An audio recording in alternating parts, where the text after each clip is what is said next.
É impossível sentir a dor do outro, mas é possível partilhar a dor, acolhê-la. Quando uma pessoa sente dor, ela tem pressa. Obrigada. E além de inúmeros tratamentos tradicionais, há centenas de relatos de que o uso de canabinoides ajudam no apaziguamento desse drama. Para conhecer um pouco mais desse tratamento, vamos chamar ao palco para debater canabinoides na dor a médica neurocirurgiã Patrícia Montanher. Pode vir, Patrícia, por favor, doutora.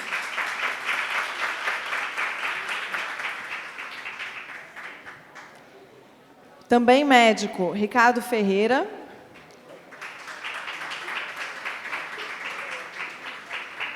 E o médico Rodrigo Pacheco, por favor. Passo a palavra aos três e depois a gente vai abrir para as perguntas no final.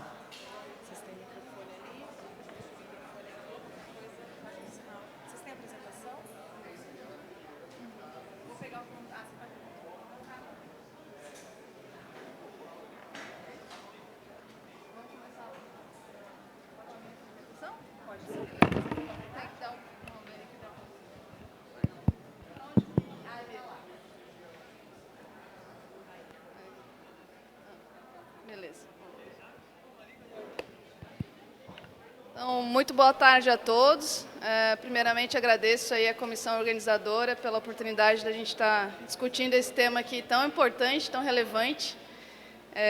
30% da população do mundo sofre com dor crônica ou vai sofrer com dor crônica. E, sem dúvida nenhuma, ter mais uma ferramenta terapêutica segura, né, potencialmente eficaz para essas pessoas é muito relevante.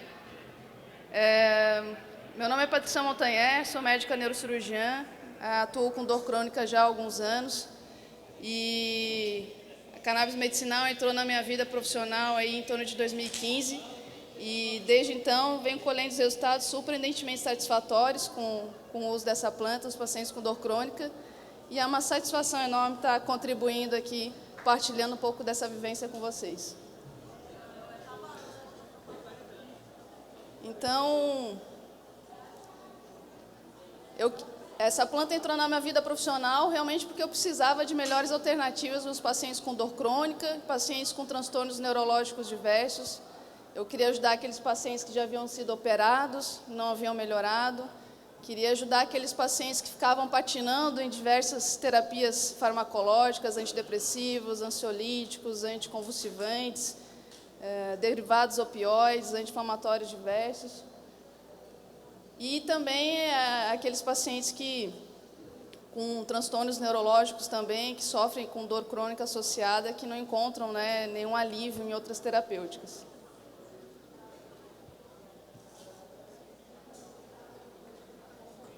Quando eu fui estudar esse assunto, eu percebi que cannabis não era nenhuma novidade, né, na medicina.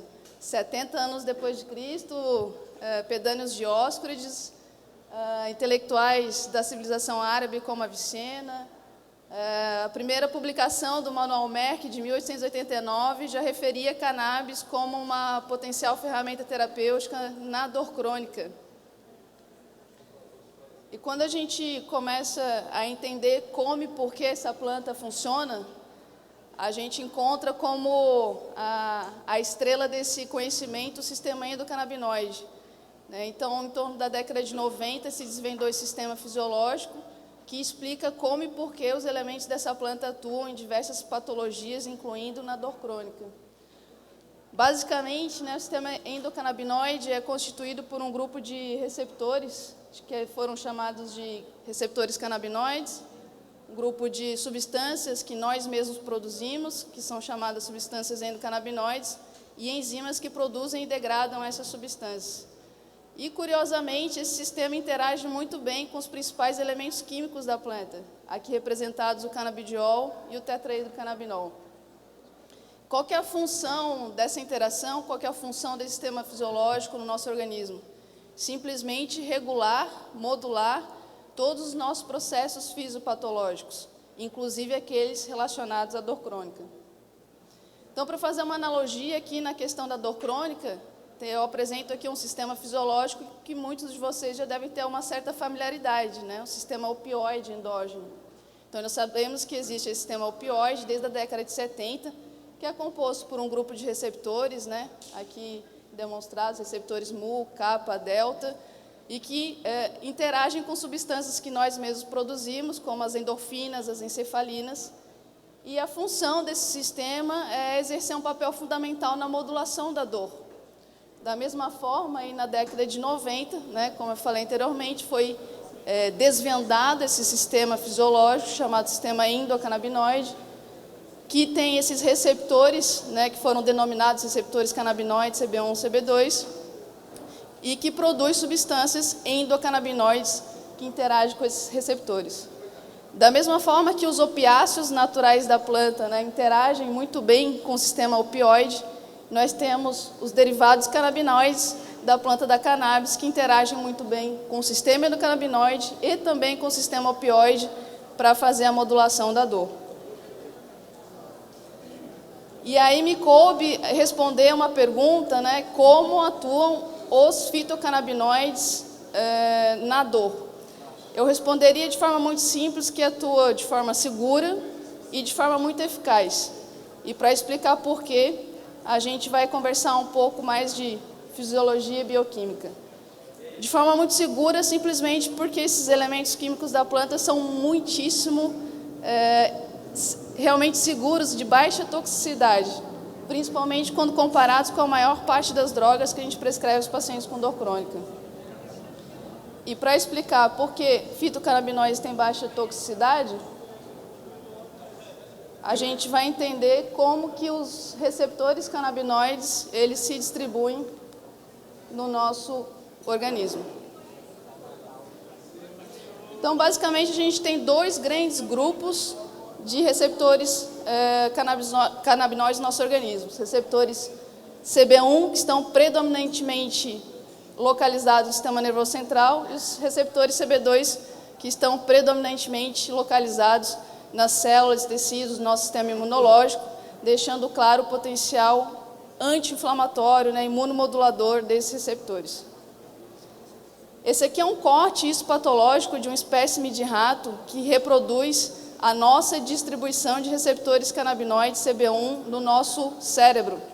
Então, essas áreas assim mais escuras são os locais de maior concentração de receptores CB1.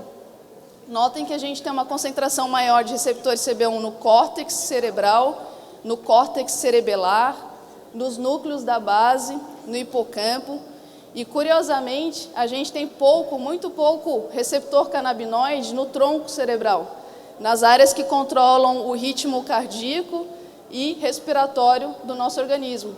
E essa é a explicação bioquímica, fisiológica, porque uma overdose por cannabis, uma parada cardiorrespiratória por cannabis é dificílima de acontecer. E como que cannabis pode ser tão eficaz na abordagem da dor crônica? Simplesmente porque os elementos dessa planta têm a capacidade de atuar em todas as áreas do sistema nervoso central e periférico que produz, transmite e interpreta um sinal doloroso. E a gente explica isso também pela distribuição de receptores canabinoides no nosso sistema nervoso. Então, lá na periferia, nos nervos sensitivos, a gente tem um monte de receptor canabinoide tipo CB1 e CB2. E quando eles são ativados pelas nossas substâncias endocannabinoides, e especialmente, né, pelos fitocannabinoides, a gente é capaz de inibir a transmissão do estímulo nociceptivo e também de inibir a liberação de proteínas citocinas pró-inflamatórias. Mais acima, no gânglio da raiz dorsal e no corno dorsal da medula espinhal, a gente também tem um monte de receptor CB1 e CB2. E quando eles são ativados pelos elementos da planta, eles também são capazes de inibir a transmissão do estímulo nociceptivo e modular a inflamação, o processo de sensibilização neuronal, que é muito comum nos pacientes com dor crônica. Mais acima, a nível supraespinhal, a gente também tem estrategicamente muitos receptores CB1 e quando eles são ativados, por exemplo, no tálamo, no núcleo ventro posterolateral do tálamo, a gente pode também inibir... Passou aqui um slide sem querer. Aqui, supraespinhal. Quando os receptores CB1 são ativados a nível do tálamo, a gente também inibe a transmissão do estímulo nociceptivo. E muito interessante, a gente tem muito receptor CB1 distribuídos no córtex frontal, no sistema límbico, na amígdala. E quando esses receptores são ativados nessas localizações, é possível modular, modificar as percepções desagradáveis relacionadas à dor, as percepções cognitivas e emocionais relacionadas a um processo de dor crônica. A nível espinhal, apesar de a gente ter muito pouco receptor canabinoide, estrategicamente temos receptores localizados na substância periaquedutal e no núcleo da RAF. E isso significa que, quando ativados, esses receptores podem ativar as vias inibitórias descendentes da dor. Então, em resumo, cannabis é capaz de atuar em todas as áreas do sistema nervoso central e periférico que produz, transmite e interpreta um sinal doloroso. Se a gente colocar uma lupa nesse processo para entender como que isso acontece a nível da fenda sináptica, a gente tem clareza do potencial realmente dos elementos dessa planta em modular a neurotransmissão. Então, pega como exemplo um paciente com dor neuropática que tem uma citotoxicidade, neuronal pela liberação exagerada de glutamato na fenda sináptica. Quando isso ocorre, a gente naturalmente produz substâncias endocannabinoides que vão ativar o receptor CB1 no neurônio pré-sináptico e ele vai ativar os canais de potássio e inibir os canais de cálcio para inibir a liberação de mais glutamato na fenda sináptica.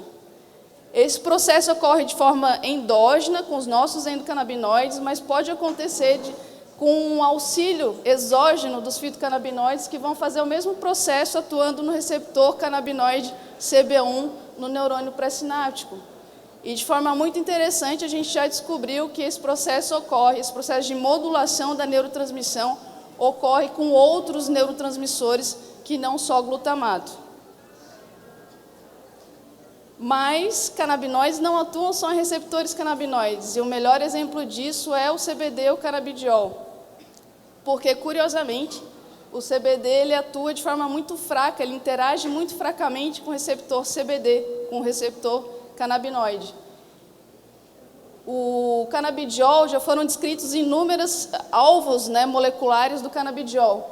E a gente pode destacar receptores opioides, outros receptores acoplados à proteína G, receptores dopaminérgicos, canais iônicos de sódio, de cálcio, receptores transitórios, de canal transitório, como TRPV1, receptores serotoninérgicos, receptores nucleares, como PPAR, receptores de adenosina.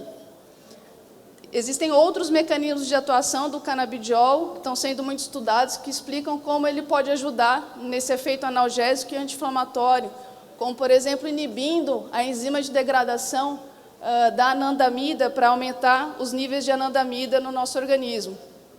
Além disso, talvez uma das atuações mais interessantes do canabidiol na dor crônica é o fato dele, entre aspas, deslocar o THC do receptor canabinoide e evitar que o THC no tratamento cause efeitos colaterais potencialmente desagradáveis, como um excesso de sonolência, de prostração, como efeitos psicoativos negativos, como taquicardia, como ansiedade. Como que atua o THC na dor crônica? E aqui eu faço um realce muito importante para que a gente amplie o entendimento dessa planta para além do CBD, do canabidiol. Essa planta é muito mais do que isso, e é muito importante entender que outros elementos dessa planta têm o seu papel no tratamento dos pacientes com dor crônica. Como eu falei anteriormente, a gente tem receptores canabinoides CB1 estrategicamente localizados lá no nosso cérebro, e o THC, nós sabemos, ele é um agonista parcial desses receptores, CB1 e CB2, ele ativa esses receptores. Então, se nós temos receptores ali no córtex frontolímbico, né, nessas áreas que interpretam o estímulo doloroso, a gente pode, através do THC, ajudar essas pessoas com dor crônica a modularem sua percepção em relação à dor. É muito interessante quando a gente trata os pacientes com THC e tem dor crônica, que eles não necessariamente referem que a dor diminuiu de intensidade, ou que há uma diferença grande na escala analgésica, na escala de dor, né, que a gente pergunta aos pacientes. Mas eles referem com muita clareza que simplesmente a dor não incomoda mais como incomodava antes. Não está mais tão desagradável quanto era antes. Aqui devem ter pacientes com dor crônica que estão concordando comigo. Não é que a dor sumiu, né? A consciência da dor permanece, mas é mais leve lidar com isso. E, de novo, né, cannabis não é só CBD, não é só THC, e aqui eu trago a participação dos terpenos nesse contexto da dor crônica, para que cada vez mais a gente amplie o entendimento da potencialidade dessa planta. Então, os terpenos são as substâncias que dão o aroma, o cheiro, né, das plantas, estão amplamente presentes no reino vegetal. E tem alguns que são mais frequentes, né, nas quimiovariantes da cannabis.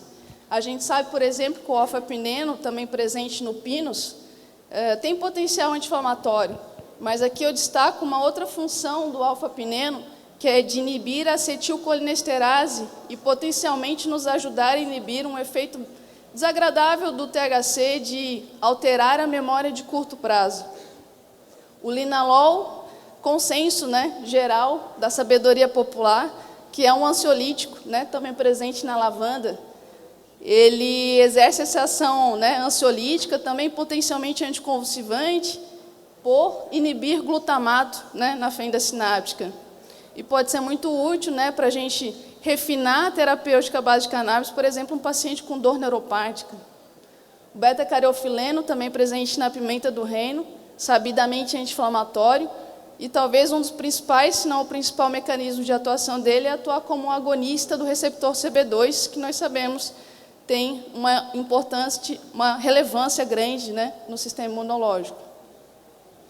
O mirceno, né, também presente no lúpulo, vários estudos mostrando aí potencial anti-inflamatório, analgésico, relaxante muscular. Caracteristicamente, né, ele pode proporcionar mais sedação, sonolência aos pacientes, né, e ele exerce aí seus efeitos analgésicos e anti-inflamatórios, modulando TRPV1.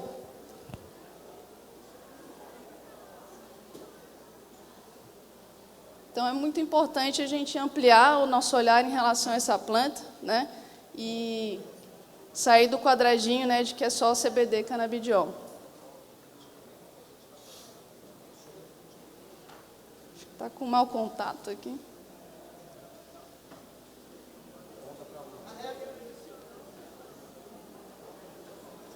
Não sei se é a pilha. Foi? Bom, uma das melhores características que eu vejo, né, de atuação, mecanismo de atuação dessa planta na dor crônica é que, de fato, a gente tem o potencial de ajudar o paciente como um todo, né, e não apenas o sintoma. Essa planta tem amplo espectro de atuação, justamente porque atua em vários grupos de receptores, vários alvos farmacológicos no nosso organismo. Receptores canabinoides, receptores outros acoplados à proteína G, receptores serotoninérgicos, receptores dopaminérgicos, opioides, receptores de adenosina, receptores GABAérgicos, de glicina, acetilcolinérgico, receptores iônicos de canal transitório, enfim, receptores nucleares. A ampla gama de atuação dessas substâncias no nosso organismo explicam como ela pode atuar nos nossos pacientes de múltiplas frentes. E isso, para mim, cai como uma luva no paciente com dor crônica, porque o paciente com dor crônica não tem só dor.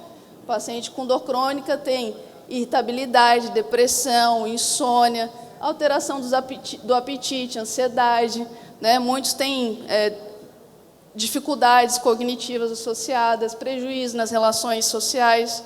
E é por isso que, comumente, a gente recorre a essa polifarmácia para os pacientes com dor crônica, né? Analgésicos de diferente escala, anti-inflamatórios diversos, derivados opioides, antiespasmódicos, relaxante muscular, anticonvulsivante, antidepressivo, ansiolíticos, antipsicóticos, indutores do sono, e a lista só vai.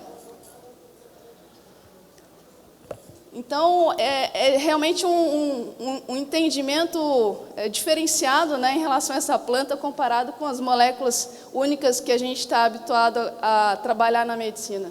Moléculas únicas têm um espectro de atuação muito restrito, né? É por isso que a gente usa, né, analgésicos diversos para dor. Aí, se o paciente tem uma dor neuropática, acrescenta o anticonvulsivante.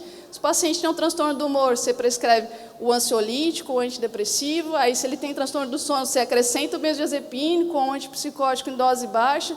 Se ele tem espasticidade ou hipertonia, você acrescenta o relaxante muscular e por aí vai. Quando a gente lida com medicamentos de moléculas múltiplas, né, como a cannabis, a gente está falando da possibilidade de múltiplas moléculas terem múltiplos mecanismos de atuação e atuar um paciente como um todo. Então, é muito comum pegar um paciente após um AVC ou após um paciente com esclerose múltipla, que tem dor associada à espasticidade, à hipertonia, usar cannabis medicinal e referir, olha, melhorou também, além da minha dor, melhorou a minha própria espasticidade, melhorou o meu sono, melhorou a ansiedade. Pega um paciente com um problema crônico da coluna vertebral, que já operou várias vezes e tem dor neuropática, eles podem não só amenizar, né, a sua percepção em relação à dor, relacionada aí ao seu problema da coluna, mas também está menos irritado, está menos ansioso, está mais produtivo, está mais sociável. O paciente com câncer tem uma metástase óssea, ele pode se beneficiar não só dos efeitos analgésicos da cannabis, mas também do efeito indutor do apetite, do efeito antiemético, né, do efeito relaxante, né, que comumente acompanha o uso desses compostos.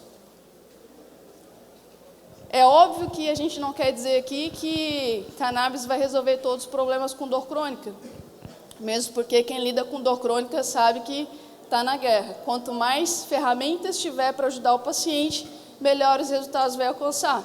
Mas é fato que o uso dessa planta na nossa prática médica nos permite enxugar a prescrição dos pacientes, permite otimizar a terapêutica do paciente e, consequentemente, isso vai agregar qualidade de vida para essas pessoas. Isso já vem sendo demonstrado na literatura há muitos anos. Eu trago aqui um trabalho que foi realizado entre 2010 e 2013, nos estados norte-americanos que já haviam legalizado a cannabis medicinal, e os pacientes com dor crônica que faziam uso de cannabis, em média, os médicos prescreveram menos 1.826 doses de medicamentos para dor. Isso aconteceu também para o manejo de outros problemas, como ansiedade e problemas do sono. Esse outro trabalho, de 2017, os pacientes com dor crônica que fizeram uso de cannabis medicinal, em média, 40% desmama ou suspende o uso de opioides, 30% desmama ou suspende o uso de benzodiazepínicos, mais de 20% suspende ou desmama o uso de antidepressivos. Esse trabalho eu gosto muito, acompanhou 3.000 pacientes oncológicos com câncer que fizeram uso de cannabis medicinal. Em média, 70% diz que melhorou sintomas de ansiedade e depressão, mais de 70% problemas relacionados ao sono, 50% referiu que melhorou também fadiga, mais da metade dos pacientes melhorou também náuseas e vômitos, mais de 30% simplesmente desmamou o uso de opioides. Passando a régua, simplesmente desses 3.000 pacientes, 70% referiu que melhorou a qualidade de vida. A gente está só na ponta, né, do iceberg aí desse conhecimento. Cada vez que a gente estuda mais, a gente entende que tem muito mais a explorar e aprender. Mas é muito verdade que o pouco que a gente sabe já dá para fazer muita coisa legal. Por isso eu convido aí todos vocês, todos nós, né, a manter o olhar no futuro, que o futuro é muito promissor. Sem dúvida nenhuma, a gente está diante de um momento disruptivo dentro da medicina.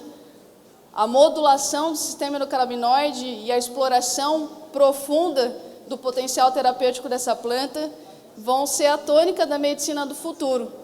E a gente precisa ter muita seriedade, muita responsabilidade, se apropriar desse conhecimento para que a gente possa oferecer aos nossos pacientes um tratamento à base de cannabis seguro, eficaz e assertivo. Obrigada aí a todos vocês.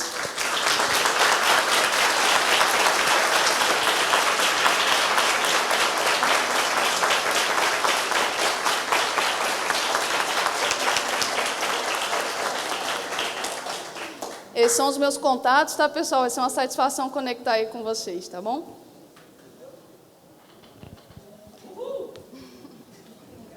Parabéns, Patrícia. Parabéns. Boa tarde a todos. Meu nome é Ricardo Ferreira. É uma grande honra estar aqui com vocês, falando a respeito de um tema que faz parte do meu dia a dia, que é o tratamento de dor.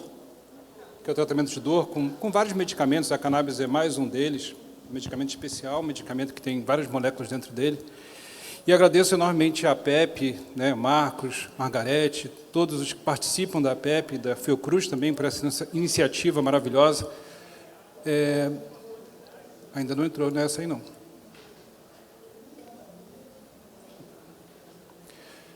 E eu vou falar um pouquinho sobre a parte prática, né? Então, nós tínhamos combinado previamente, para a gente não ficar redundante aqui em relação a quem está falando, que a Patrícia faria uma introdução a respeito da parte, como é que a cannabis funciona para tratamento de dor, né? Qual é essa parte molecular, biológica, que é muito importante. A gente está confundindo os Ricardos. Onde está o... Você mandou para aquele motorista aqui atrás? Eu entreguei aqui.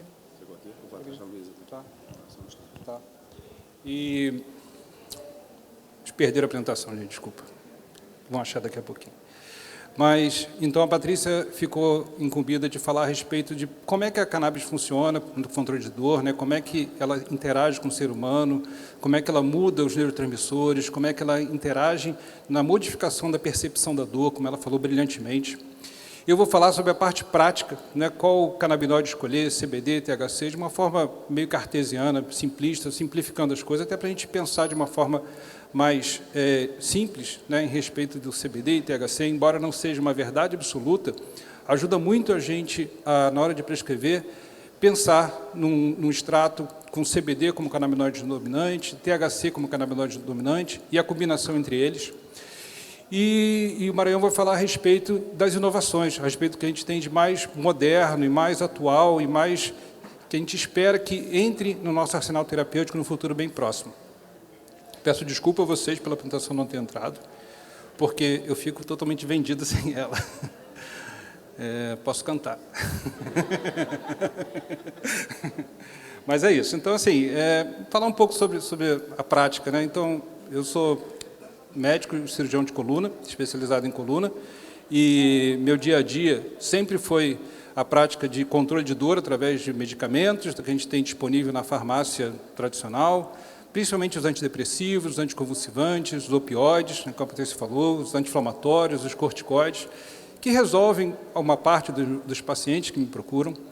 A outra parte que não consegue ser resolvida através dessas tecnologias que nós temos disponíveis no mercado, eles são candidatos à cirurgia, né? E a cirurgia, muitos pacientes realmente se beneficiam, mas correm um risco da cirurgia e não necessariamente vão ter sucesso total com a cirurgia. E sempre teve uma parcela não pequena de pacientes que simplesmente não melhoravam apesar de todos os nossos esforços, né? Estou falando nossos porque não trabalho sozinho, né? Trabalho em equipe, tanto de médicos quanto de outros profissionais que ajudam.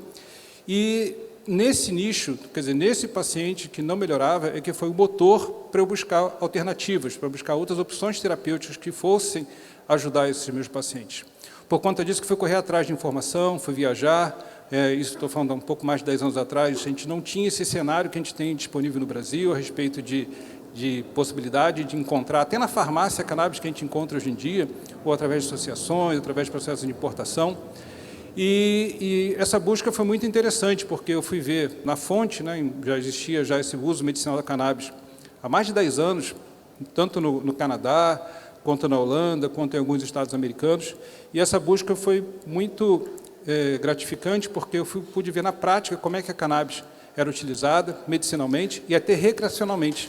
E muito do que a gente tem de conhecimento da cannabis como medicamento vem através da cultura da cannabis do uso recreacional. Então, Hoje em dia isso é muito pouco valorizado, né, a utilização recreacional da cannabis dentro da terapêutica médica, mas, na verdade, esse foi o fundamento, né, a base científica, a base de conhecimento que deu, hoje em dia, arsenal, deu conhecimento para a gente como médico, como pesquisador, como cientista, de entender como é que a cannabis funciona. Então, essas pesquisas que a Patrícia mostrou a respeito do conhecimento da cannabis no ser humano, eu estou enrolando aqui, gente, desculpa, tá? Eu sei nem o que eu estou falando aqui. Esse conhecimento que a Patrícia trouxe, muito deles veio a respeito do porquê que a cannabis deixa a pessoa doidona, porquê que a pessoa deixa a pessoa chapada, entendeu? E por incrível que pareça, né, isso trouxe muita base para a gente conseguir prescrever a cannabis hoje em dia. Eu tenho um pendrive aqui, se vocês quiserem passar direto.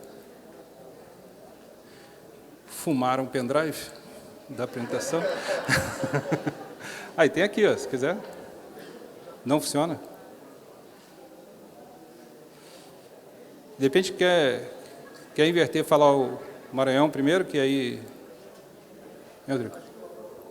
Que de repente aí eu falo, já perdi 5 minutos aqui, mas tudo bem. Está achando? O pendrive está aqui.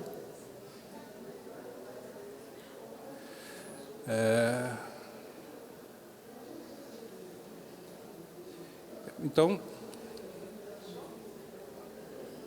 fechou? Isso aí, vamos parar de enrolação. Espera aí, deixa eu zerar aqui. Desculpa, gente, assim, que a gente como médico, a gente fica dependente de slide, a gente fica emburrecido mesmo se não tiver isso aqui, porque os slides são os gatilhos mentais para a gente fazer a apresentação. Para onde que eu aponto isso aqui? Tá? Então, como falei, vou falar para vocês hoje a respeito dos canabinoides, né, para tratamento de dor crônica, uma parte bem prática, como escolher o canabinoide dominante e como fazer a titulação de dose, quer dizer, encontrar a dose ideal, a dose que consiga ajudar nossos pacientes com mínimo de efeitos colaterais. Então, parafraseando Guimarães Rosa, né, o que vai guiar minha apresentação é justamente o que guia a minha vida, né? Eu quase não sei nada, mas desconfio de muita coisa, né?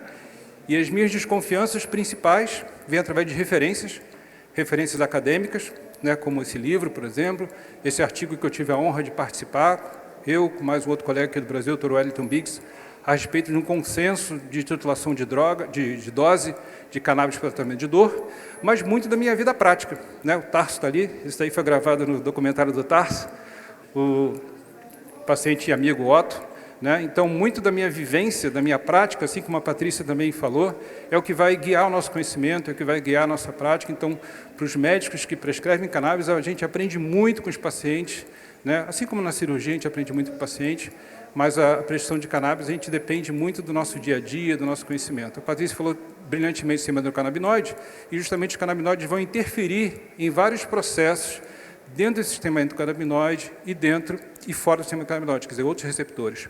A Patrícia explicou muito bem sobre a ação do CBD, sobre a ação do THC, existe outro mecanismo de ação, muito do que ela falou é verdade. Desculpa. A respeito do interferência do mecanismo de recompensa, né, de repente, mesmo que a pessoa não melhore tanto da dor, ela pode lidar melhor com a dor, né? Ela pode interferir no sistema de recompensa, fazendo que a pessoa lide melhor com a dor, com menos sofrimento. E outra ação muito interessante, que é a competição do CBD com o THC. Então, quer dizer, o THC, ele literalmente corta a onda, né? Ele diminui o efeito psicoativo do THC, e isso pode ser uma estratégia interessante quando a gente quer evitar os efeitos colaterais do THC, principalmente em pessoas mais sensíveis, né? Existem pacientes que a gente tem que ter muito mais cautela na hora de prescrever a cannabis, principalmente a cannabis que tem o THC em uma quantidade maior, que são pacientes que têm histórico prévio de intolerância a canabinoides. Então, por isso é muito importante, né, o médico, o prescritor, pesquisar se essa pessoa já teve contato com a cannabis alguma vez na vida, seja uso recreacional, né, uso social, uso na adolescência, uso na faculdade, ou até mesmo uso medicinal da cannabis, né? Então, a gente recebe frequentemente no consultório, o paciente chega para a gente e diz, doutor, aqui, esse aqui eu comprei na internet, esse aqui eu peguei do meu primo, esse aqui o meu sobrinho utilizou, não funcionou para ele, mas eu peguei e estou começando a utilizar. Então, é muito importante você perguntar para o seu paciente como é que foi essa experiência, se foi uma experiência positiva, se realmente ajudou ele a controlar a dor dele, ou se foi uma experiência ruim, né? Então, a gente chama de bad trip, né? Que é quando a pessoa tem ansiedade, paranoia, delírio, tem sensações desagradáveis com a cannabis. Isso não é uma coisa rara. Isso acontece com alguma frequência, principalmente em doses maiores, né? O uso fumado tem muito disso, porque a pessoa não consegue controlar qual é a dosagem que está utilizando, qual é a espécie que está utilizando, e muitas vezes pode ter um efeito ruim para essa pessoa. O histórico de dependência e abuso de substâncias, tanto controladas como substâncias ilícitas, transtornos psíquicos não controlados, né, as psicopatias, principalmente o TDAH, o TOC, bipolaridade, depressão, esquizofrenia, são pacientes que a gente deve ter mais cuidado na hora de prescrever a cannabis, principalmente cannabis com THC, como canabinoide principal, ou canabinoide bastante presente na planta, e outras substâncias ativas no sistema nervoso central, quer dizer, outros medicamentos, depressores do sistema nervoso central, ou outras moléculas, que você pode potencializar a ação dos canabinoides, né, os efeitos colaterais, e assim como potencializar a ação e efeitos colaterais desses medicamentos.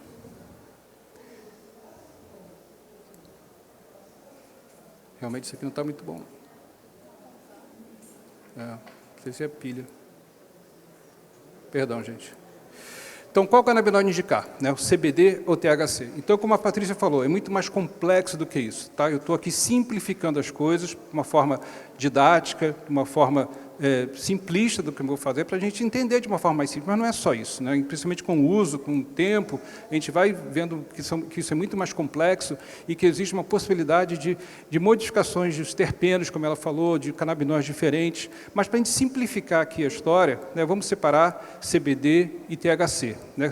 Entenda-se como CBD, plantas, quer dizer, extrato que tenha o CBD como canabinoide dominante, como canabinoide mais presente nesse extrato. E THC, para aqueles extratos que o THC tem uma concentração maior, ou pelo menos uma grande concentração de THC. Né? Essa escolha não se baseia pelo tipo de dor que a pessoa tem, se é uma dor neuropática, se é uma dor no pé, se é uma dor no órgão, se é uma dor onde que for, e sim principalmente pelo histórico pregresso dessa pessoa. Então, por isso, aquela importância de você pesquisar se o seu paciente já teve contato com a cannabis alguma vez, seja recreacional, uso adulto, ou uso medicinal mesmo da cannabis. Como é que foi? Se ele foi bem sucedido ou não. E eu recomendo, e muitos colegas recomendam, para pacientes virgens com cannabis, quer dizer, aqueles pacientes que nunca utilizaram cannabis na vida deles, que comece com extrato com CBD dominante. Tá? Por quê? Porque ele funciona melhor do que o THC?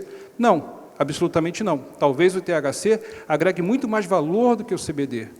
Mas, por outro lado, ele inquestionavelmente é mais seguro, porque ele não é psicoativo dissociativo e não gera alterações comportamentais, alterações psíquicas que o THC pode provocar. Então, por conta da questão da segurança do paciente, é mais prudente você começar com um extrato que tem o CBD como canabinoide dominante.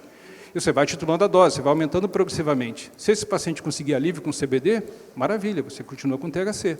Já para aqueles pacientes que utilizam CBD e não têm sucesso com CBD, quer dizer, não conseguem controlar efetivamente a sua dor, aí o THC passa a ser uma segunda porta da esperança. Quer dizer, passa a ser uma segunda opção para pacientes que não respondam ao CBD como canabinoide dominante. Cautela extra com THC naqueles pacientes que têm experiências ruins com THC, né, as famosas bad trip. As associações CBD e THC são interessantes, principalmente pacientes com histórias de psicoatividade maior com THC, quer dizer, mesmo aquela pessoa que fique bem, mas que fique muito eufórica, fica muito agitada, fica muito pensativa, viajando muito com THC, as associações CBD e THC podem ser interessantes para fazer aquilo que a Patrícia falou e que eu mencionei rapidamente, que é a supressão do efeito psicoativo do THC. Porém, essa supressão ela só acontece de uma forma eficiente quando a proporção de CBD é muito maior do que THC, tipo 10, 20, 30 vezes mais CBD do que THC. Então, pensando, por exemplo, 1 miligrama de THC, para você cortar esse efeito psicoativo do THC, você precisaria de pelo menos 10, 20, 30 miligramas de CBD para você conseguir ter um efeito antídoto dessa psicoatividade. A via de administração que a gente prefere do ponto de vista medicinal é a via oral. A via oral por vários motivos, mas os principais deles são a segurança do paciente, né, no qual o paciente não vai utilizar uma substância por la via pulmonar, podendo irritar vias aéreas, podendo provocar doenças relacionadas a essa fumaça sendo inspirada, e também pela questão da estabilidade da dose. Né? Quando o paciente toma o medicamento pela via oral, você tem uma previsibilidade maior da dosagem dessa substância no sangue, quer dizer, o nível que a gente chama de nível sérico, da pessoa ficar mais ou menos com a mesma dosagem sempre. Então, a gente recomenda que tome normalmente 2 a 3 vezes por dia. Eu vou mostrar para vocês alguns exemplos de prescrição, para você conseguir encontrar uma faixa terapêutica no qual o paciente consiga realmente ter uma percepção interessante. E é fundamental, quando você utiliza a cannabis como medicamento, que você faça o que a gente chama de titulação de dose, que a gente faz para vários medicamentos, né? Quer dizer, qual é a dose ideal para o paciente? É a dose que ele consiga o máximo de efeito positivo possível, quer dizer, no caso, controle da dor, controle de sintomas relacionados à dor, né, e outras consequências, com o mínimo de efeitos colaterais, né, com o mínimo de efeitos colaterais tanto ao medicamento, mas também o custo também ser menor. Então, você utilizar uma dose muito alta, você pode impactar tanto na questão de efeitos colaterais, como também um custo muito elevado daquele produto, né? Invariavelmente, a cannabis é um tratamento caro, mesmo que ele consiga através de uma associação, mesmo que ele consiga comprando na farmácia ou importando, é um tratamento de custo elevado, então essa questão do custo é também fundamental. A titulação de dose, o paciente precisa estar informado a respeito dos objetivos dele, né? Os objetivos que são os efeitos positivos que você espera. Então, quando a gente fala em relação ao CBD e o próprio THC, a gente tem como objetivo o controle da dor, o controle da ansiedade, como a Patrícia falou, né? As ações secundárias dos canabinoides, possibilitar a reabilitação física, possibilitar que a pessoa faça o que ela gostaria de fazer, e também uma melhora do sono, né? Muitos pacientes relatam isso, que antes dormiam mal, começaram a dormir melhor. Já o THC, você pode ter esses mesmos benefícios, você tem esses mesmos objetivos, só que você tem outras coisas que podem estar carregadas que são positivas, como, por exemplo, uma leve euforia, uma sensação de prazer, de bem-estar, um aumento do apetite, que pode ser uma situação boa, principalmente quando você tem um paciente que tem caquexia, que o paciente tem anorexia, paciente que, por conta da dor ou da doença que levou ele à dor, como AIDS, por exemplo, como câncer, por exemplo, faz com que esse paciente não consiga se alimentar. Então, você estimular o apetite pode ser coisa boa. Mas o paciente também tem que estar alertado, principalmente em relação ao THC, dos possíveis efeitos negativos, dos possíveis efeitos secundários que podem atrapalhar o tratamento, né? Pode tanto atrapalhar o tratamento de até inviabilizar a continuidade. Então, em relação ao CBD, os efeitos colaterais são mais discretos, estão mais relacionados a uma inefetividade, quer dizer, de não ser realmente efetivo no controle da dor e seus sintomas, uma questão de custo, né, tem um custo muito elevado, e uma alteração relativamente comum com o CBD, principalmente em doses e volumes muito altos, que são alterações gastrointestinais, principalmente relacionadas à diarreia, né, porque esses extratos são diluídos em meios oleosos, e esses óleos podem servir como laxante, alterando o ritmo intestinal, fazendo que a pessoa não consiga utilizar por conta de diarreia, por conta até de obstipação, o efeito pode ser até paradoxal. Já o THC, os efeitos secundários podem ser mais dramáticos, né? A pessoa pode ter o que chama de xerostomia, xeroftalmia, que é o olho, a boca seca, as mucosas ficarem extremamente secas, né? Confusão mental, desorientação, ansiedade, paranoia, delírios persecutórios, a pessoa pode ficar achando que está sendo perseguida pela polícia, por algum, sei lá, agente do Estado, FBI, agitação, sonolência, risco, principalmente em idosos, de quedas, né, e consequências disso, e uma fome insaciável. Então, a mesma fome, né, a indução da fome, que para o paciente que tem anorexia pode ser interessante, para a pessoa que não tem isso pode ser um problemaço, né? Ela pode ganhar peso, pode ter uma dieta que não compatível, né, com saudável, né, comer coisas tipo feijão com maionese, né, sei lá. E aí, tem problemas nutricionais relacionados a isso. A famosa larica sem fim, né? Quando a gente fala da titulação de dose, né, então, um exemplo que eu dou muito claro, né, simplificado, claro, é quando você vai usar o CBD dominante, você pensar numa escadinha, né, você pensar numa subida de dose progressiva. Então, o paciente vai, no intervalo de tempo, eu recomendo a cada 7 dias, pela facilidade do paciente falar assim, começou numa segunda-feira, na segunda-feira da semana seguinte ele vai avaliar se melhorou, e a cada semana ele vai aumentando progressivamente essa dose até perceber um alívio. Né? Se ele chega numa dose relativamente alta, acima de 50, 100, 150 miligramas de CBD, e não teve esse alívio, né? Quando eu falo CBD, eu falo CBD como canabinoide dominante, tá?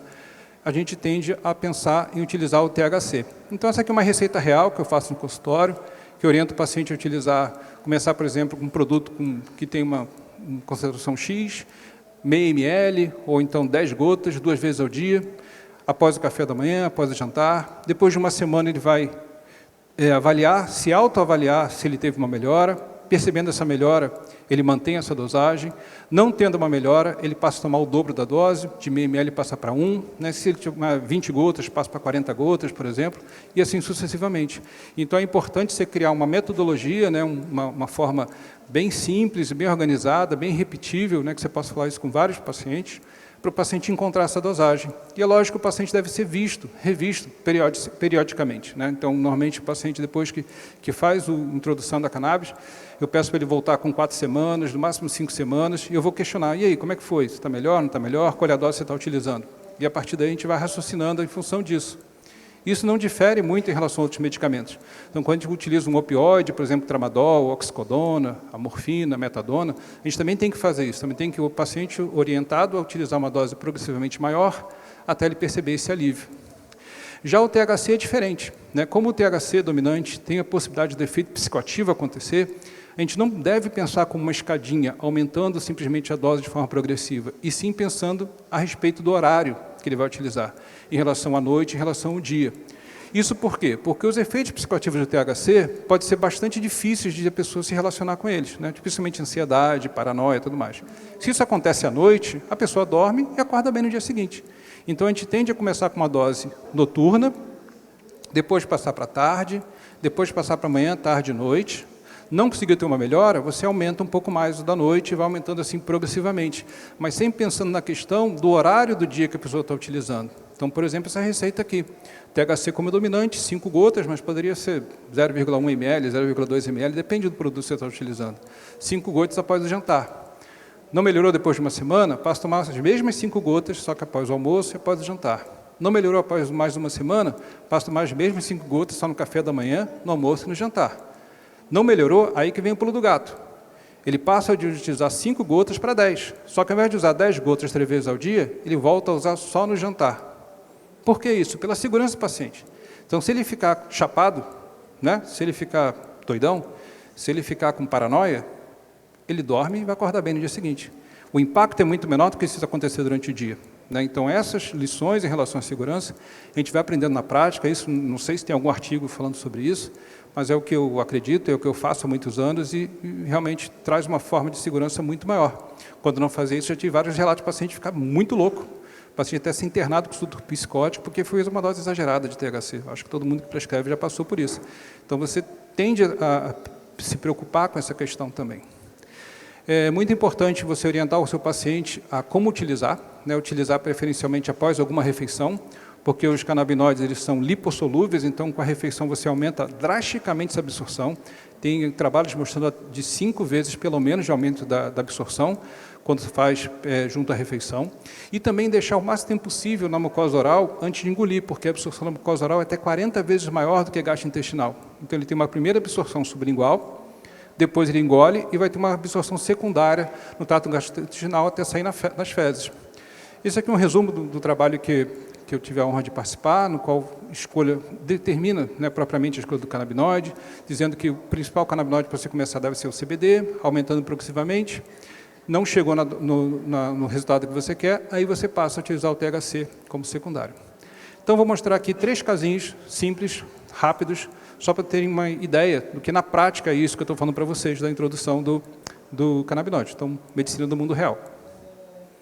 Uma paciente com 45 anos, sem outras doenças associadas, com queixa de sofrimento há 3 anos, por dores crônicas em todo o corpo, as quais se agravavam com toque ou compressão. Quer dizer, paciente típico de fibromialgia. Acredita em mim, essa paciente foi diagnosticada com fibromialgia, tá? Não tem questionamento.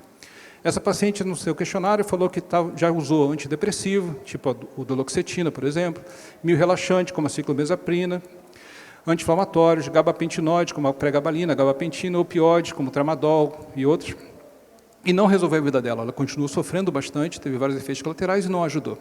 Quando questionei ela se ela já tinha usado cannabis alguma vez na vida, ela falou assim, não, doutor, nunca usei esse negócio não, isso aí é coisa do demônio, isso aí não faz bem não. Eu falei, tá bom. Então, quer dizer, então é uma paciente que nunca utilizou cannabis como medicamento.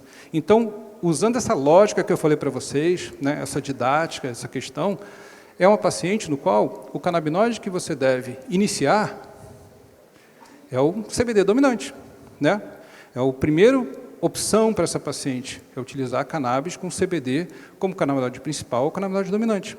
Isso por quê? Porque é melhor? Não, porque é mais seguro. Vai ajudar essa paciente? Eu não sei. A gente vai aumentar progressivamente a dosagem, chegou num certo ponto que ajudou, maravilha. Não ajudou, a gente tem uma segunda chance ainda com THC. Né?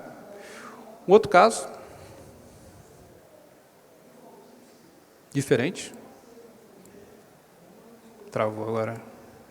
Foi. 32 anos, sem comorbidades, tem doenças associadas, há 2 anos com queixa de dor e hipersensibilidade no braço direito, após cirurgia para tratamento de hérnia discal cervical. Quer dizer, o paciente tem uma dor que a gente chama de dor neuropática, uma dor que, além da dor, tem uma alteração sensitiva. Já tentou vários medicamentos sem sucesso, inclusive extratos com CBD, como canabinoide dominante. Sem sucesso, não ajudou o CBD para ele. Atualmente refere alívio de 30% das suas dores com uso contínuo de um antidepressivo chamado venlafaxina, um opioide chamado tramadol e pregabalina, mas não está mais tolerando seus efeitos colaterais. Então, quer dizer, ele ajudou para ele parcialmente, 30%, que não é grande coisa, e ao mesmo tempo com muitos efeitos colaterais. Perguntado se ele já utilizou cannabis, ele falou assim que já utilizou na adolescência, quando estava no colégio e tudo mais, e que era divertido, era legal, ele via filme, jogava videogame, era divertido.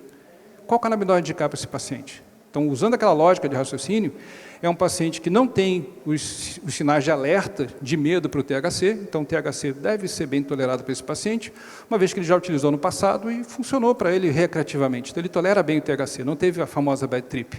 E, ao mesmo tempo, ele já utilizou o CBD previamente e não ajudou. Ele já fez uso do CBD, já foi no outro médico, já teve orientação e já utilizou. Então, esse paciente é o paciente que a gente deve começar direto com o THC como dominante. Por quê? Porque o CBD não ajudou ele e porque o THC ele tolera bem. Vai funcionar para esse paciente? Não sabemos, mas é uma experiência. Você vai aumentando a dose progressivamente até chegar lá e pode ser um candidato interessante para o CBD. Pulei. Um outro caso.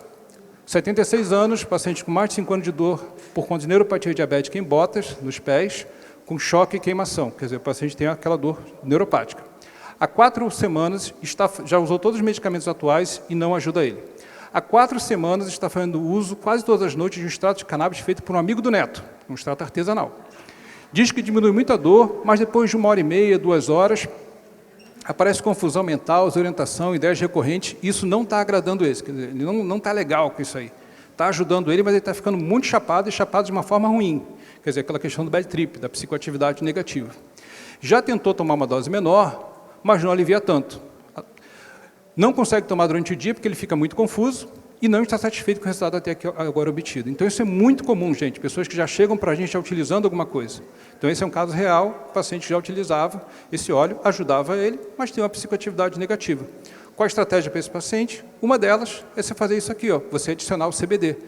Você adicionar o CBD ao óleo que ele está utilizando artesanalmente. Por quê? Porque está ajudando ele. Então, aquilo que a Patrícia falou, da competição no receptor CB1, você utiliza essa estratégia para você minimizar a ação psicoativa do THC. Lembrando que, para você conseguir esse efeito, você tem que ter uma concentração 10, 20, às vezes 30 vezes maior de CBD do que THC. As mensagens finais, que é inquestionável que o CBD é mais seguro que o THC. É fundamental você pesquisar o histórico canábico pregresso, que eu chamo, que é você pesquisar se o paciente já teve algum contato medicinal ou não da cannabis, como é que foi essa história do paciente. Existem pacientes que têm que ter mais cautela, você tem que identificar. E para pacientes virgens com cannabis, eu recomendo, e muitos recomendam, que o CBD como dominante seja o inicial. Se não melhorou, você tende a pensar a colocar o THC no segundo momento. A resposta terapêutica que o tratamento, o paciente deve saber titular a dose, tem que criar alguma metodologia para orientar seu paciente a como é que ele vai fazer esse encontro da dose. Comece devagar, com pouca dose dátil, vai aumentando progressivamente. O CBD, como esse último caso, também pode ser utilizado para modular essa ação psicoativa do THC, para você literalmente ter um antídoto da onda para esse seu paciente, e oriente sobre os efeitos secundários. Tá bom, gente? Então é isso. Gostaria de agradecer a oportunidade. 20 minutos. Maranhão. Agora é você. Brilha aí, garoto.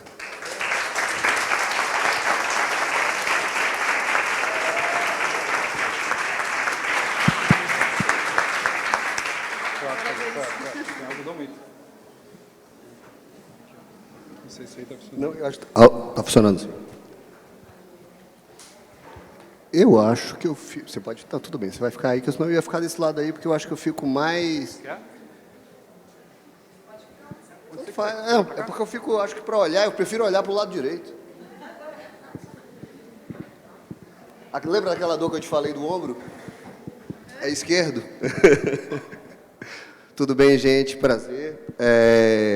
Eu sou Rodrigo Pacheco, mas como vocês já viram o Ricardo me chamar, muitos colegas me chamam de Maranhão, já que eu vim do Maranhão e acabei ganhando esse apelido na faculdade, que perdura até hoje, até porque o nome Rodrigo não é um nome muito incomum, né? Na minha geração, então, nós éramos quase que todos, depois do Tempo e o Vento, né? Eu sou daquela geração que tinha o Tarcísio Meira como Capitão Rodrigo, então foi uma loucura isso na escola, na faculdade. Então, eu sou médico de família.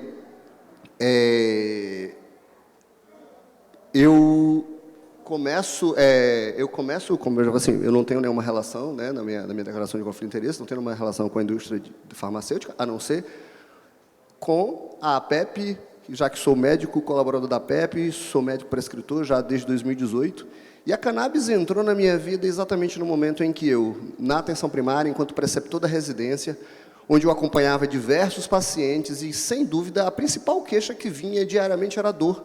E eu comecei a estudar dor, eu fiz especialização em acupuntura e medicina tradicional chinesa, depois em neuromodulação periférica. Mas, mesmo assim, devido à complexidade desse assunto, a cannabis surge como uma ferramenta que eu começo a usar a partir de 2018. E, como a gente sabe, né, apesar de eu não ter tido contato com essa planta antes desse momento, essa ideia de que a cannabis funciona para dor não é uma ideia tão nova como a gente muitas vezes pensa, né? Como o Ricardo e a Patrícia já trouxeram. Não. É uma tela, eu acho que não. Não, eu estava tentando apontar para a tela mesmo. Não, eu não queria mudar, eu queria apontar para um lugar na tela, mas não funciona mas ali está escrito dor, gente, confia em mim, se alguém não está conseguindo achar. Então, ou seja, historicamente se trata dor com cannabis, né? Há muitos séculos, em muitas culturas, a cannabis já era um dos elementos que se usava nas terapêuticas em dor.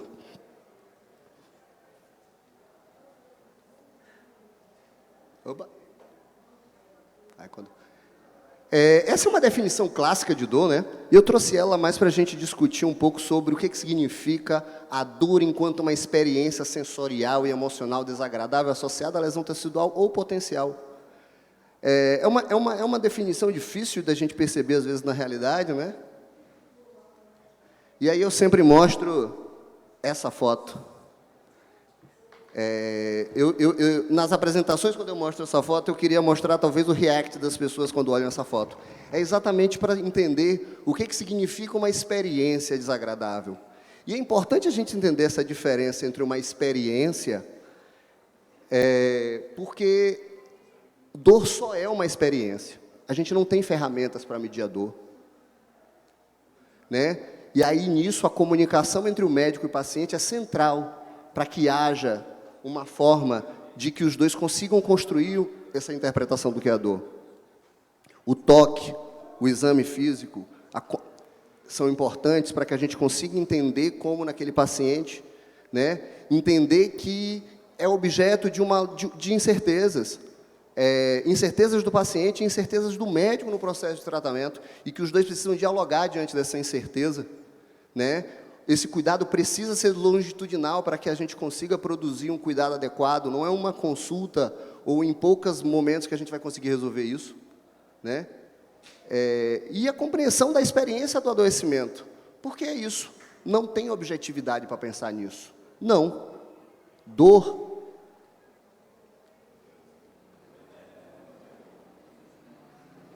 Né? É sofrimento, e o sofrimento não é objetivo. Nocepção é diferente de dor.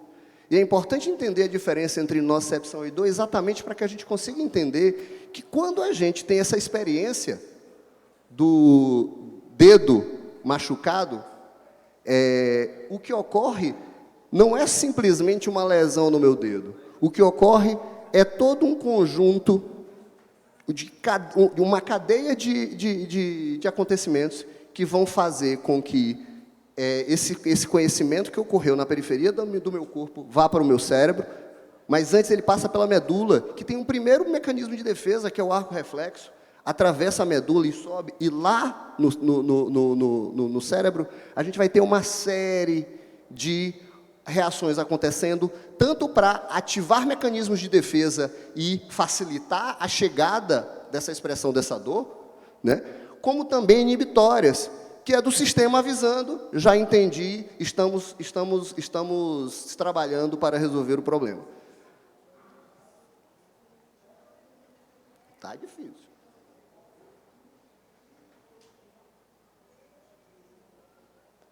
Agora eu vou ficar desse lado de cá, eu acho que vai ficar mais fácil o computador me achar. Desculpa, Ricardo. Ou seja, antes eu tinha um processo normal de sensibilização, onde eu tinha um eixo que produzia dor, que possuía uma compreensão do que era dor e que era toque, né? Só que isso não se resolve só na periferia. Diversos acontecimentos desses inputs vão ocorrer, isso é um conceito que a gente usa para entender um pouco isso, que é o conceito da neuromatrix, vão agir em áreas cognitivas do meu cérebro, que vão atuar nesse momento, trazendo experiências passadas de dor, as formas com que eu aprendi a lidar com a dor, com os meus pais, culturalmente, né? Em algumas culturas é mais aceito sentir dor, outras menos aceito sentir dor. Quanto isso gera uma série de significados e ansiedade em mim. Isso também afeta meu sistema sensorial, de sinalização cutâneo, visceral, né? Que vai gerar todos esses inputs. Além disso, vai passar por toda essa relação das nossas áreas relacionadas à emoção, trazendo mecanismos de homeostase de volta e produzindo uma expressão desses sentidos a partir desses outputs cerebrais, que vão ser a percepção da dor, né, a regulação do estresse. E a gente já entendeu como a cannabis atua em todos esses espaços, né? E aí eu não vou entrar aqui mais, porque a gente já falou um pouco sobre isso.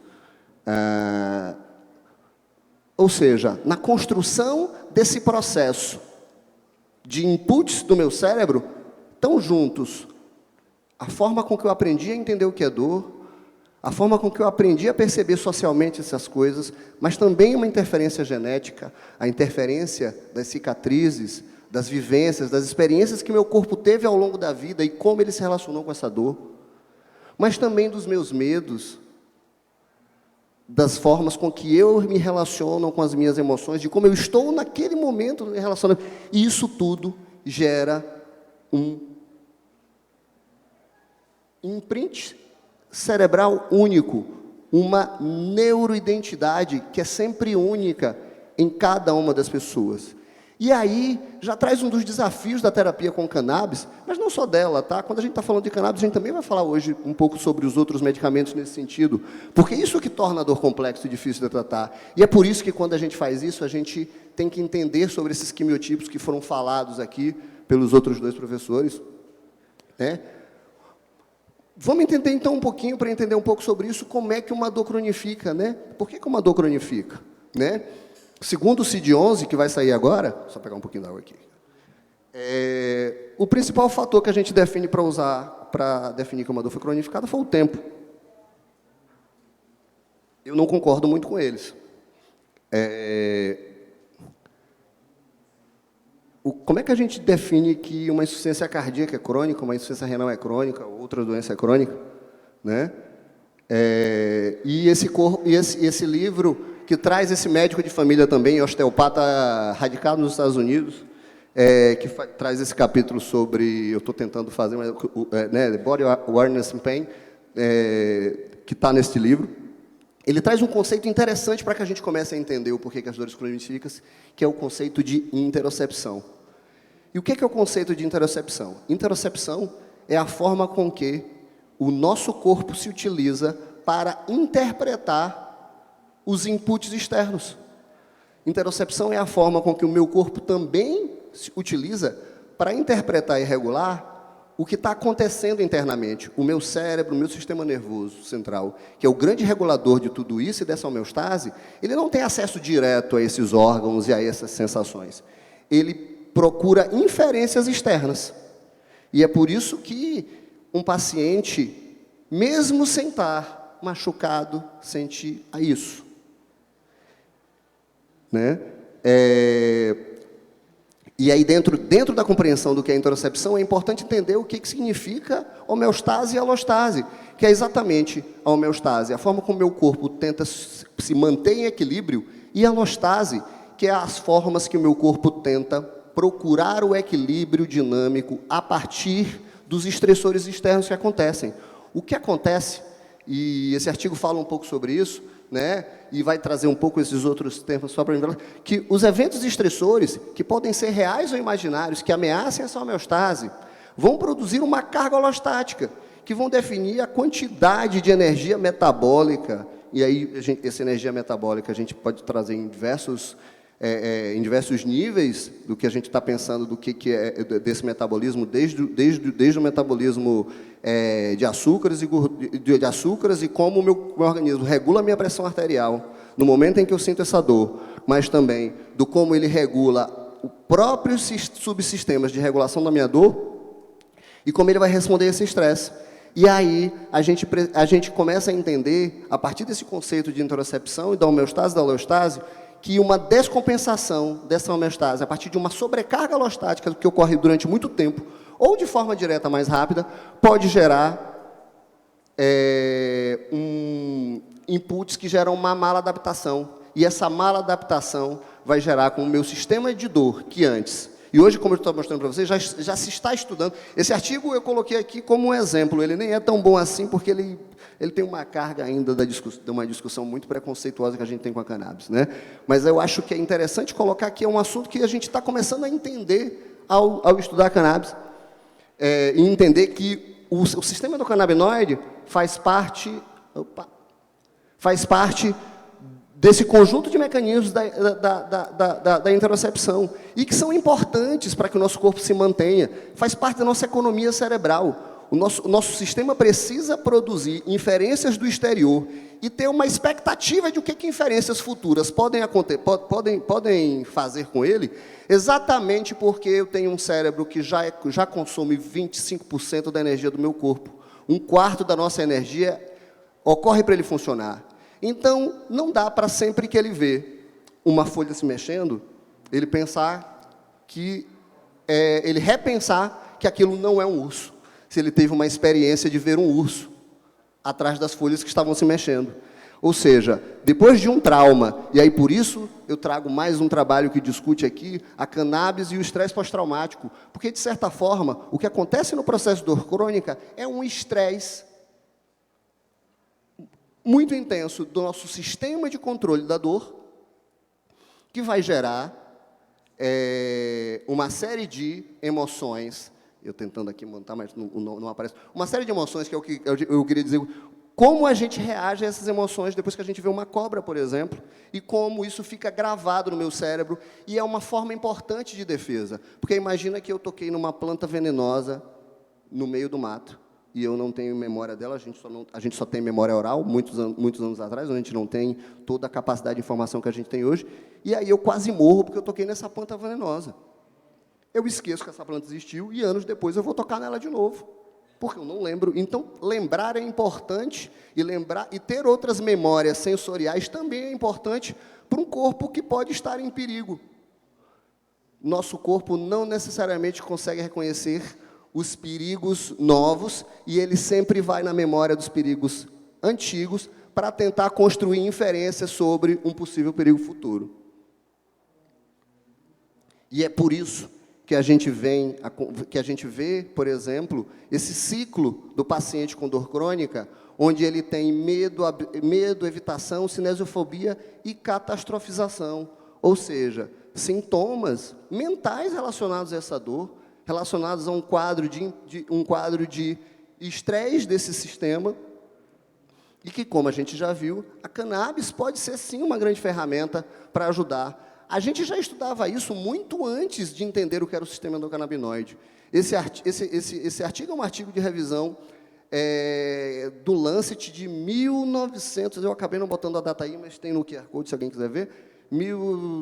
É um artigo bem antigo, da década de 90, se não me engano, onde esses autores já traziam uma discussão de se, quando a gente estava falando dessas doenças, a gente estava falando de uma doença só, ou de muitas, como se achava, ou se a forma com que a gente construiu o conhecimento científico médico nas últimas décadas, não partiram o corpo de tal forma, não desmembraram ele de tal forma, que a gente perdeu a noção do todo. E aí, de novo, a compreensão do que é a interocepção e de como o sistema endocannabinoide é um ator importante dentro dela, traz a gente de volta para compreender essas discussões, para entender o porquê que a gente muitas vezes acha, e por isso esse slide também está aqui, que a cannabis trata doenças muito aleatórias. Essas doenças não são tão aleatórias assim. Elas estão todas relacionadas a isso. E por isso, e hoje existe uma discussão bem grande, por exemplo, sobre uma doença que não estava ali, que não tem a ver com a nossa discussão de dor, sobre a interocepção e o empareamento em crianças com autismo. Porque a interocepção também está relacionada a isso, né? Assim como diversos outros diagnósticos, como a gente está falando aqui, em todos a gente já conhece o potencial terapêutico da cannabis para as pessoas com essas síndromes. Ou seja, voltando à dor, o que a gente tem agora é uma sensibilização central alterada por esse conjunto de processos.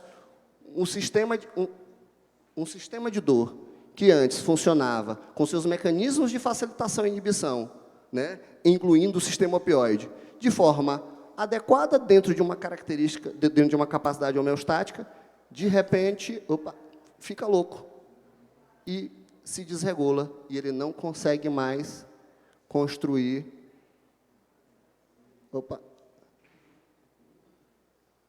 Não está passando. Isso. E um alarme que antes era um alarme adaptativo, vira um alarme que permanece ligado e agora é hipersensibilizado e não funciona mais como um alarme. É isso que acontece na dor. E aí a gente tem o surgimento de uma dor que ainda estava, né, que hoje a gente ainda tem na litoral aguda, ela tem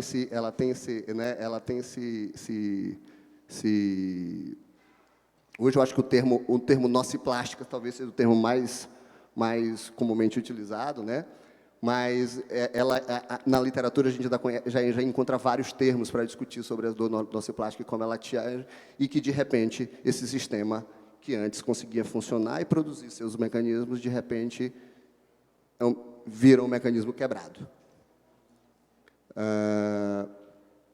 E aí a gente só consegue discutir dor na complexidade, né? Pensando os feedbacks, pensando na regulação dos biorritmos, pensando na emergência de propriedades que são mais do que a soma das partes nesse processo, né? Componentes que interagem entre si sem esse controle central necessariamente, né?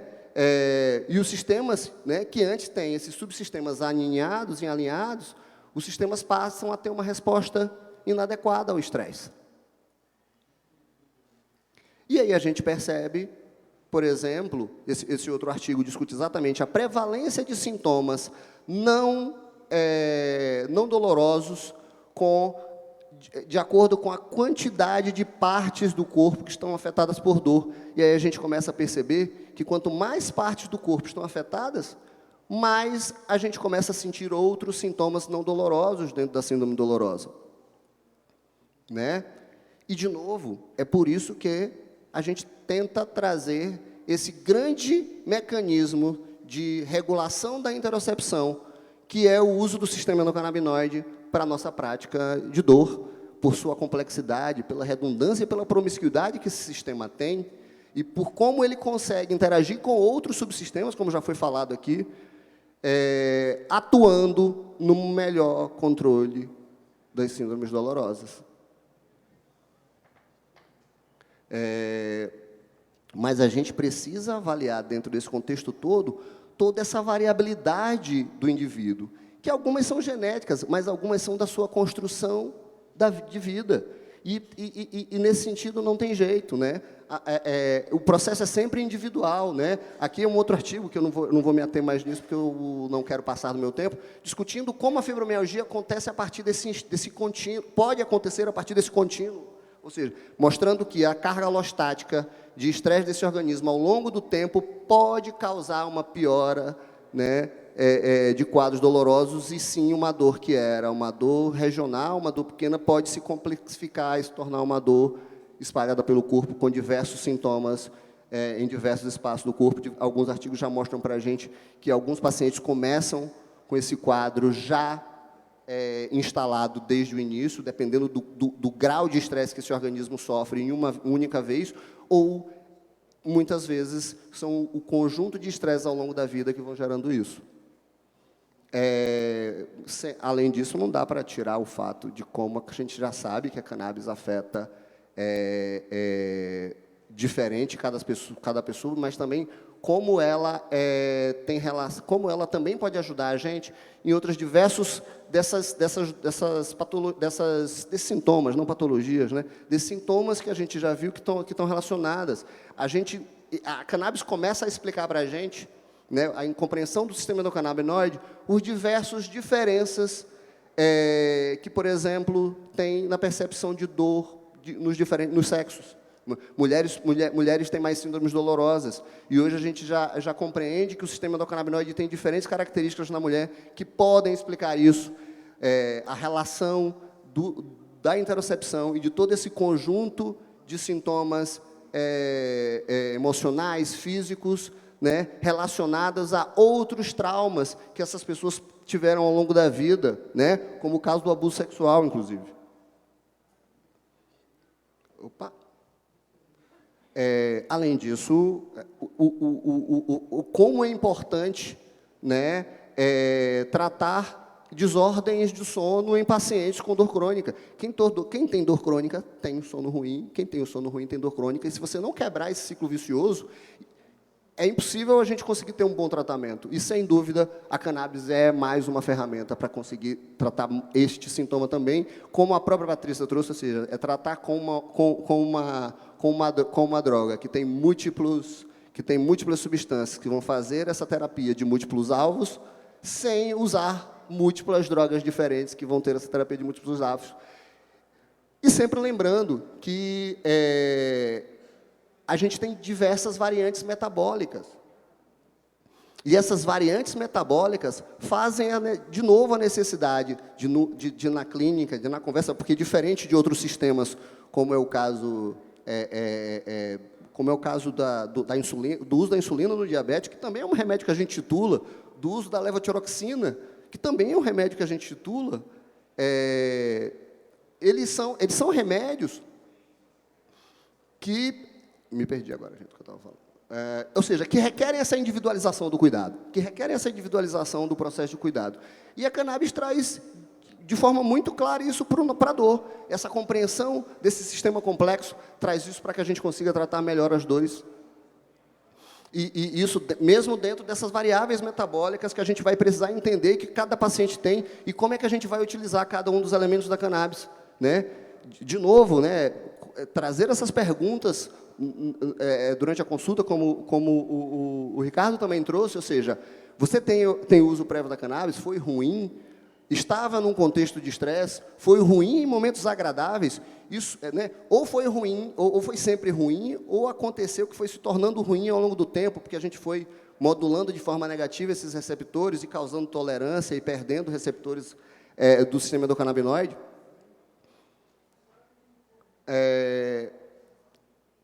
Porque essa individualização não é necessária só para a cannabis.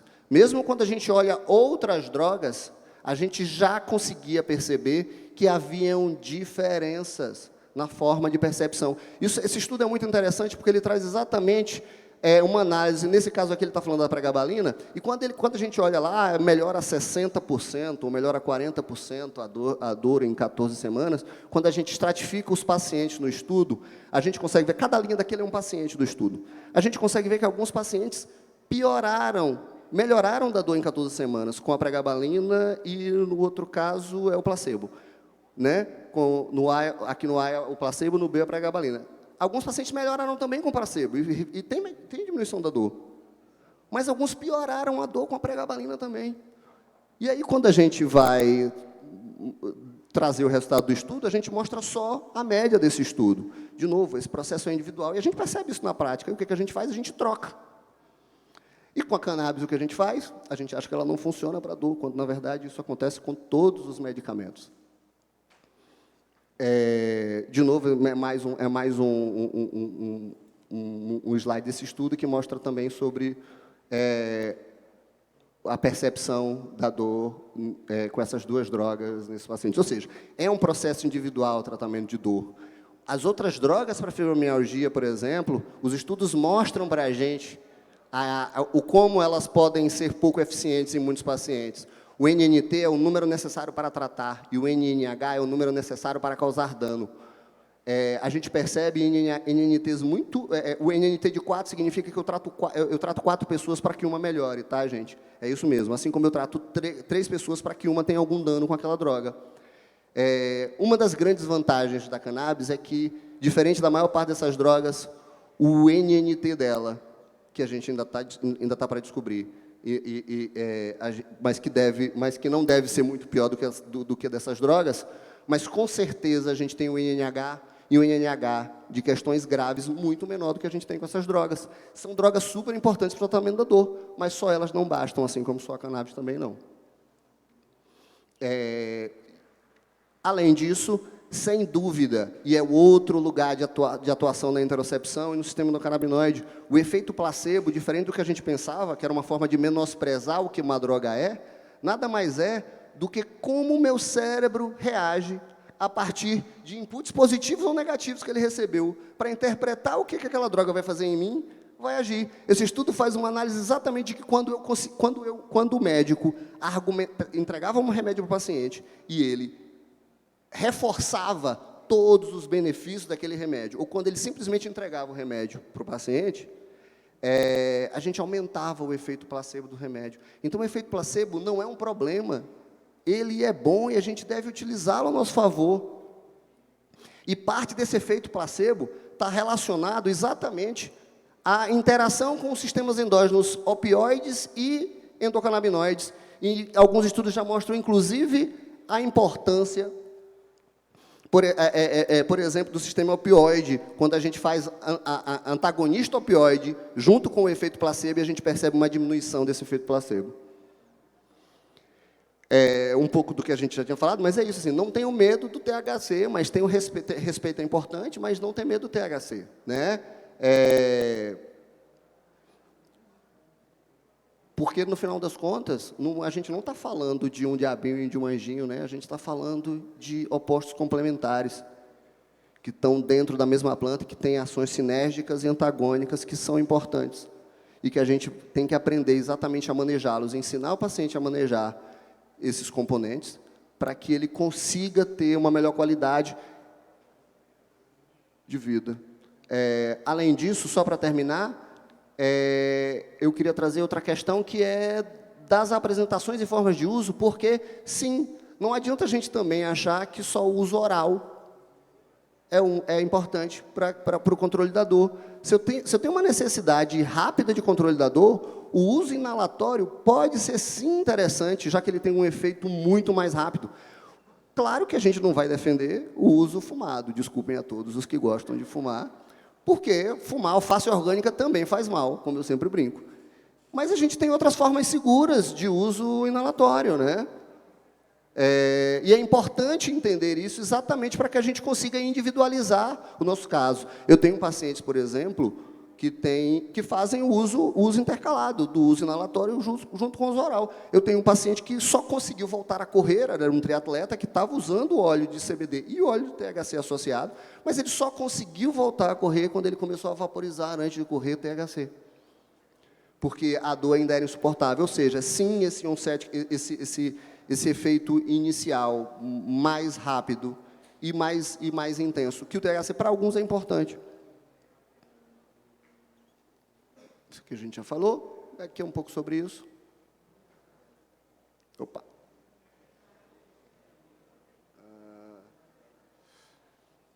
E, ao mesmo tempo, a gente tem que reconhecer os problemas e os desafios que é usar essa droga. Né? Altas doses de cannabis rica em THC, acima de 5 gramas por dia, quando eu estou falando do uso vaporizado, raramente são justificáveis. Né? E a gente deve discutir com o paciente, né, uma possível tolerância e uso indevido. Né? Ao mesmo tempo, é uma droga que diminui sua tolerância muito rápido.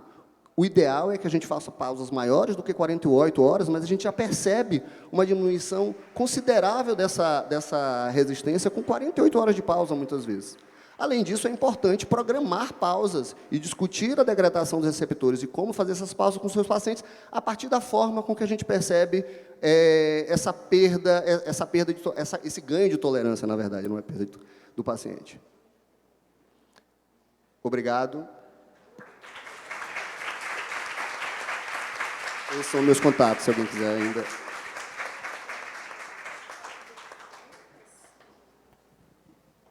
Vamos abrir, então, para 3 perguntinhas aqui finais. A gente está um pouco atrasado com tudo.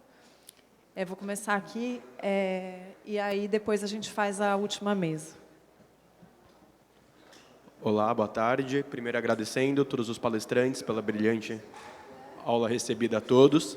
Basicamente, para compreender melhor e obter melhores protocolos de tratamento, é incrivelmente importante você entender e ter a devolutiva do paciente. O quão importante todos vocês julgam a existência e a melhoria da farmacovigilância em cannabis para se obter a isso, para se chegar a esse potencial?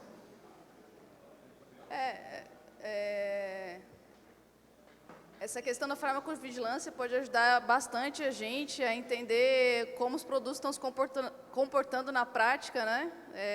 Em termos de segurança e efeitos colaterais, né? Isso é muito importante.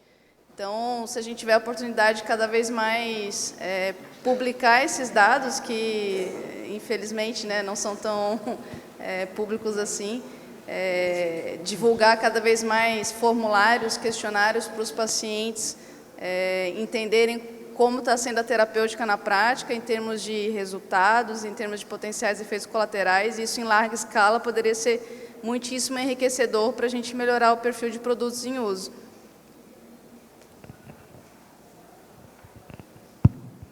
A gente tem um gap muito grande aqui no Brasil. A gente espera que no futuro próximo fique bem melhor nesse sentido, que é em relação à padronização do produto. Eu acho que é isso que você perguntou, né? Quer dizer, a gente tem uma variabilidade muito grande dos produtos, seja os importados, seja os feitos por associação, e isso por conta de uma regulamentação mal feita, né? Então, a gente espera que no futuro bem próximo a gente tenha acesso a produtos que a gente saiba e confie realmente no rótulo, né, dizendo o que tem ali nele, porque um dos fatores que atrapalham a gente, até nessa questão de titulação de dose, é a variação de lote para lote do produto. Então, todo esse pensamento que eu mostrei para vocês em relação a titular dose, direitinho, como que fazer isso aqui, você pode chegar num ponto do paciente conseguir um alívio, mas aí com o frasco que ele compra na semana seguinte ou no mês seguinte, aquilo ali tudo cai por terra, porque o produto é diferente. Então, a gente depende muito disso, né? E a gente, como médico, a gente pensa muito numa lógica cartesiana, farmacológica, tem tantas miligramas por ml, então, se não tiver essas tantas miligramas por ml, a gente fica meio perdido. Mas a gente espera que o PL que está transitando, que vá regulamentar melhor esse mercado, e, na verdade, a gente depende disso, né? Eu acho que essas formas de tentativa de regulação dessa planta são sempre um desafio, né? Inclusive porque a gente não está falando só de variações. Eu acho que é um problema que a gente tem hoje, a variabilidade dos produtos no mercado, confundem os pacientes, mas eu tenho pouca certeza se a gente vai conseguir produzir uma diminuição da variabilidade da própria planta, nesse sentido.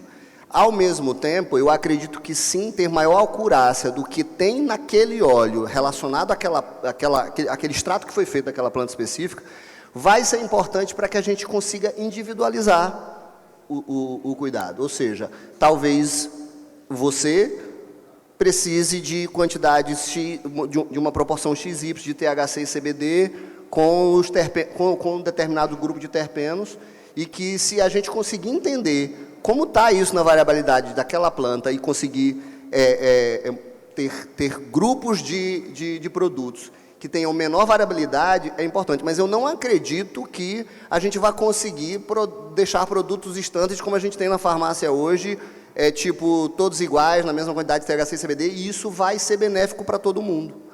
Eu acho que o grande desafio que a cannabis tem, e como eu mostrei naquele outro estudo, e por isso eu tentei trazê-lo aqui, é de que o indivíduo é singular, e a gente precisa adaptar a terapia ao indivíduo, e não o contrário.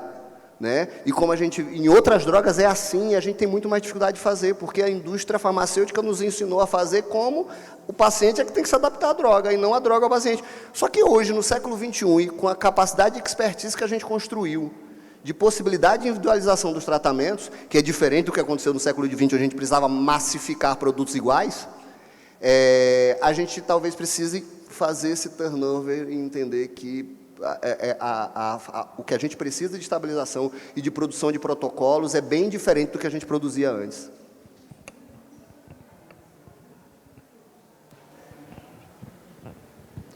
Oi, boa tarde.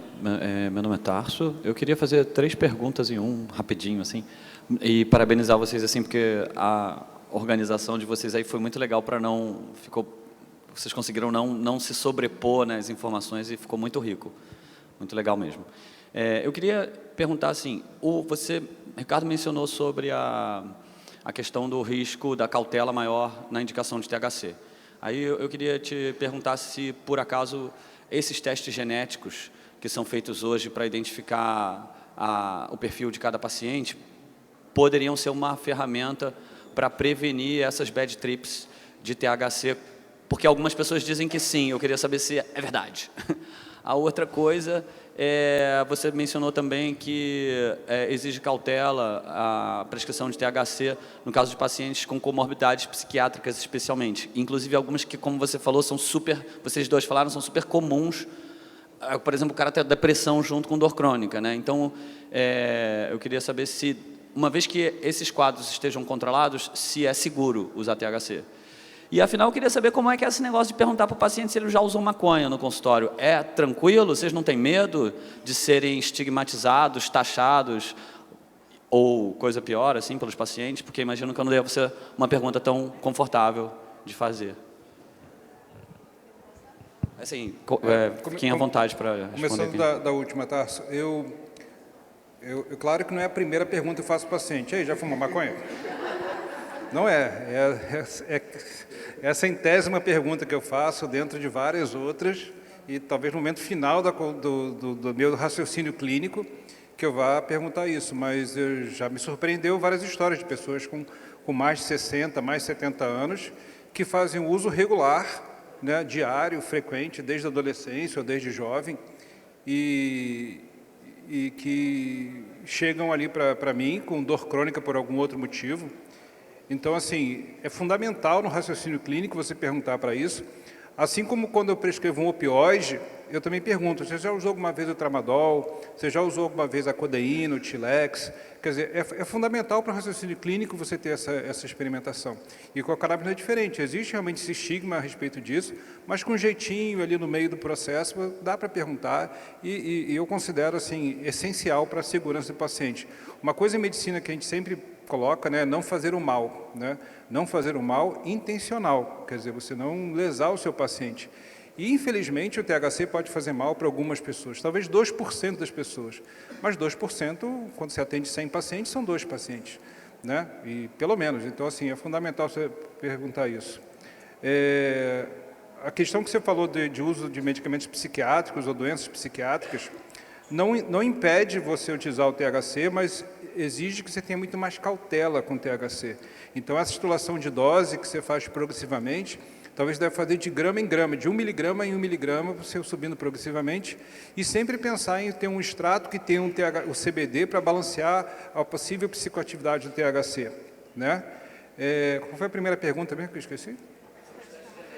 Teste farmacogenético. Então, o teste farmacogenético ele serve para avaliar principalmente a metabolização dos canabinoides e possíveis efeitos colaterais. Ele não consegue predizer se vai ser efetivo no controle da dor. Né? Então, é interessante, sim, para você ver a parte da segurança do seu paciente, Mas, por outro lado, tem uma questão de custo que é importante. Então, eles impactam financeiramente e demoram um certo tempo a ficar pronto. Então, você perde um pouco de tempo e custo. Eu, particularmente, tenho alguma experiência com esses testes.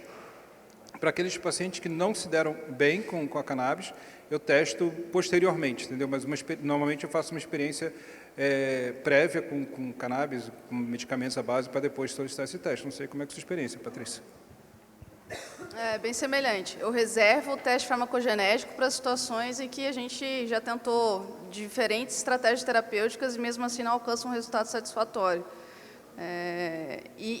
Na prática, quando a gente vai, entre aspas, pegando mão nessa terapêutica, fica muito claro aqueles pacientes que são potencialmente mais sensíveis ao THC. Realmente tem que ter muito cuidado com esses pacientes que têm transtornos diversos de ansiedade, algum histórico, né, de sintoma psicótico associado, e preservar esses pacientes do THC vai otimizar o resultado, porque você vai evitar um efeito colateral bem desagradável. E com relação a abordar ou não, se o paciente já teve contato com a planta, isso acaba acontecendo de forma muito natural.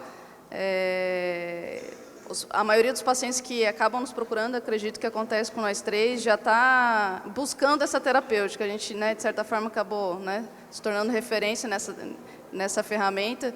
Então, eles já estão inclinados a fazer algum tipo de contato com a planta, né? Então, você pergunta se já teve uso em outros contextos recreativos, é algo bem tranquilo, na maioria das vezes. Não...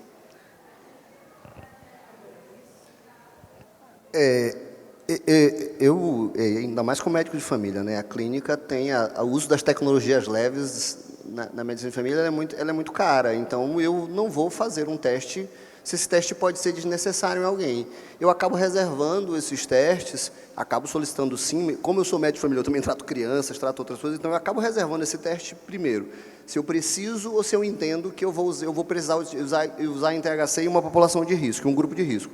Alguém que tem alguma história de psicose, uma criança que eu ainda não sei direito os efeitos e os impactos dela, ou então eu só vou fazer exatamente nesses casos que a Patrícia e o Ricardo trouxeram, que é a partir da clínica, porque eu vou te dizer, muitas vezes o que o teste vai te dizer, numa clínica feita entendendo numa boa relação entre o médico e o paciente, numa clínica utilizando as ferramentas que a gente tem de comunicação e da anamnese, para produzir esse ajuste fino, geralmente é necessário. Eu brinco que é como ter um mapa. Dá para a gente andar na cidade e ir descobrindo a cidade. Às vezes o paciente topa essa brincadeira de andar e ir descobrindo. Até porque eu acho que tratar dor faz parte um pouco de se descobrir. E eu acho que isso pode ser importante dentro do tratamento. Se o paciente está muito fragilizado, muito sensibilizado, tem medo, o teste genético pode ser uma ferramenta interessante, porque ele vai te dar um mapa que vai te ajudar a transitar pelo uso deles neste metabolismo. Isso não significa ainda, claro, os efeitos, como a gente já tinha falado. Eu não lembro das outras perguntas agora. Eu vou ter que encerrar por aqui, porque a gente está super atrasado para começar a última mesa. Então, obrigada aos três. Palmas para os três.